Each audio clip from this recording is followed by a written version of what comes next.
Hello everyone and welcome to a very nice game between two masters of the mystic arts, Vasyl Ivanchuk and Alexey Shirov. Vasyl was around world number 10, maybe world number 9 at the time this game was played with a rating of 26.95. Alexey was a world number 3, only behind Kasparov and Karpov. Kasparov at the time being the only 2800 player in the world. Shirov at 2740, so it's an amazing matchup in terms of rating, which it is pretty much whoever plays in this tournament because it's the world top 10 playing. But in terms of style, this is, this is just incredible. If for those of you who have seen some of the games by Shirov on this channel, you know that he truly is a master of the mystic arts. What he does, what he's been doing for the last 40 years has been unprecedented, and well, when paired against a player like Vasyl, this is what you get. And they're gonna play a line that is so complicated that has been debated for decades until the engines basically solved it. And even now there's so much to learn, to know, that I don't know, the particular line that they have used here is no longer played, but lines leading up to that line are being played even today and being improved on. So it's just a complete mess of a position, as you'll see. So yeah, let's check it out. Vasyl with the white pieces opens with pawn to d4. Alexey plays pawn to d5. Alexey was somewhat younger than Vasyl. I think he was 21, 22 years old at the time this game was played. Vasyl some 4 years older. And already world number 3. Shirov already became world champion at 18 years old. Well, the junior world champion. So yeah, very, very impressive. He got his grandmaster title also a couple of years prior to this game. So he is definitely a star to watch out for and a contender for the title. d5, c4, we have pawn to c6, knight to c3, knight to f6, and knight to f3, the three knights variation of the Slav, and pawn to e6, the semi-Slav defense. We have bishop to g5, and now the most popular and the most complicated d captures on c4. We have pawn to e4, going into the Botvinnik variation, pawn to b5 and pawn to e5, attacking the knight on f6, seemingly winning a piece, but not really, as there is pawn to h6. You could also play pawn to b4, and some people have tried it, but it's not as impressive. For example, e captures, g captures, you will play knight to e4, okay, you give back the piece, then you capture on c4, and white has, you can see a bit of a more solid structure. Black is all over the place here. You could even play g4 here, something like knight g5, and it's hard not to prefer white here. So after pawn to e5, pawn to h6, this is what everyone plays, bishop to h4, and pawn to g5. And okay, now you give up a piece temporarily. Knight captures, h captures, bishop captures, and knight b to d7. And here we have e captures on f6. Nowadays, I believe g3 is the top move recommended by the engine, but people still prefer e captures on f6, as so many games have been played, studied, and obviously if the engine says this is better, but only slightly better, you can play it. And people do play it, but still, there are a lot more games with e captures on f6 in the database. We have bishop to b7 and pawn to g3. We have pawn to c5 now, challenging the rook on h1. Pawn to d5, closing the diagonal, and queen to b6. We have bishop to g2 and castles queenside.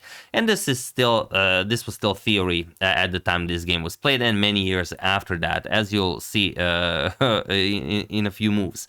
We have castles, pawn to b4, challenging the knight, and now knight to a4, attacking the queen. And interestingly, here Alexey played queen to a6, which was standard theory at the time. Because, I will give you an example. A couple of moves after this move has been played. Everyone played this with the black pieces. Vasyl Ivanchuk, for example, also played this with black against Nc3 Qc6 a couple of years after this game was played, and also lost this very position. It will not be until 2009 until Alexey Shirov has this exact same position against Magnus Carlsen, and there Shirov will play queen to b5, which is to this date the strongest move recommended by the engine, and probably at 2009 the engines were already strong enough to crunch the numbers in this position. And obviously queen b5 is an engine move, and of course it has been played against Magnus Carlsen, and that game ended in a draw. So yeah, this line has been discussed forever. We have queen to a6. Now we know that it's not the best. Queen b5 is the best, but also it can be played. It is by no means losing for black. It just allows white to really challenge black with a very, very tricky move. Now, what move would you play here? It's not a move that wins the game, but it's the one that really makes it problematic for black to continue unless black makes all the top moves. So what would you play here? So the move in question is not d captures on e6. The move in question is pawn to a3, and this is very, very complicated. Just to give you a quick idea of what happens if you capture, if you guys are wondering, bishop captures and now pawn to e7. It looks like white is just crushing black, and the problem is there's this queen to c6 move. And you might be thinking, okay, so what? We can just capture, for example, the rook with check. We bring a queen into the game, and now we move the rook. Well, that's the problem. How are you stopping bishop to h1? Your only defense against bishop to h1 is to play pawn to f3. But if you move the rook, you no longer have support for pawn to f3. So if you play this bishop h1, pawn to f3, you allow the bishop back into the game, and now black is just better. So that's the problem. So the only way to make problems for black is to play pawn to a3, and now look at this. Bishop captures on d5. Again, old theory at the time, bishop captures, knight to e5, and now queen to e2. And this is the position I talked about earlier.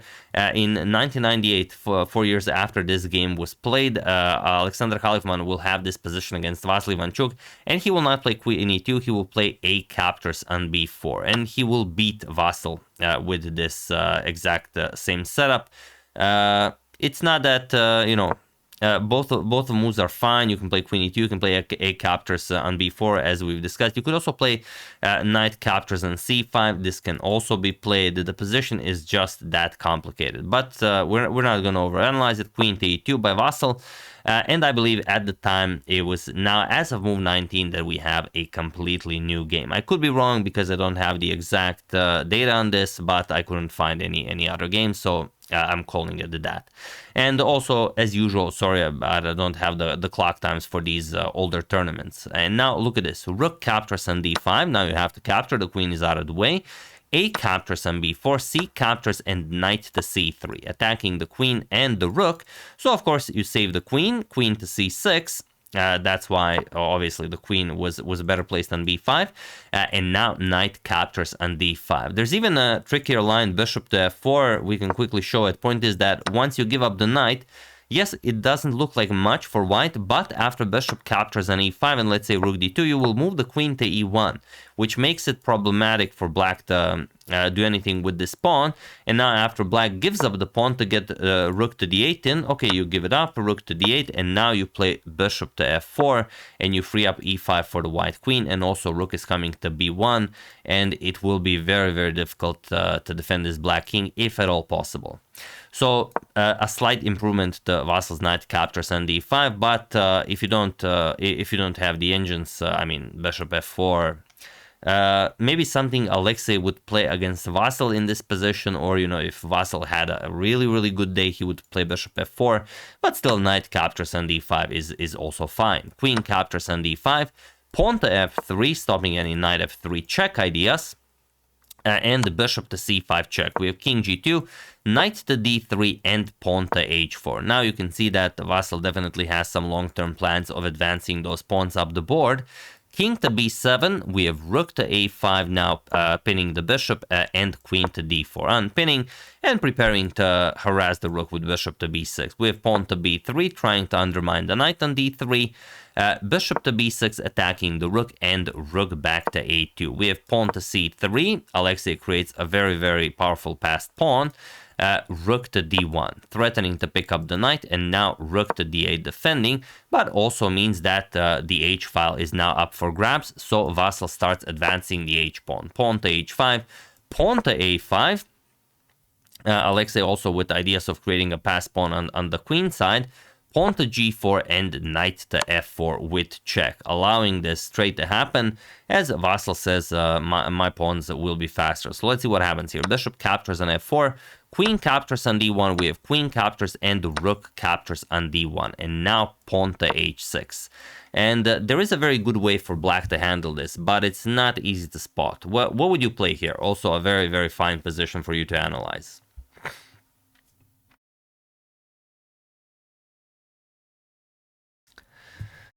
The only way to play this, well, okay, maybe some other ways, but e5 is the really fine way for you to play this with black. Point being that if the bishop loses control of d2, then rook d2 check wins the game for obvious reasons. And if bishop to g5, you are out of squares to use on this diagonal. Rook g1 check, and after king h2, we'll play rook d1.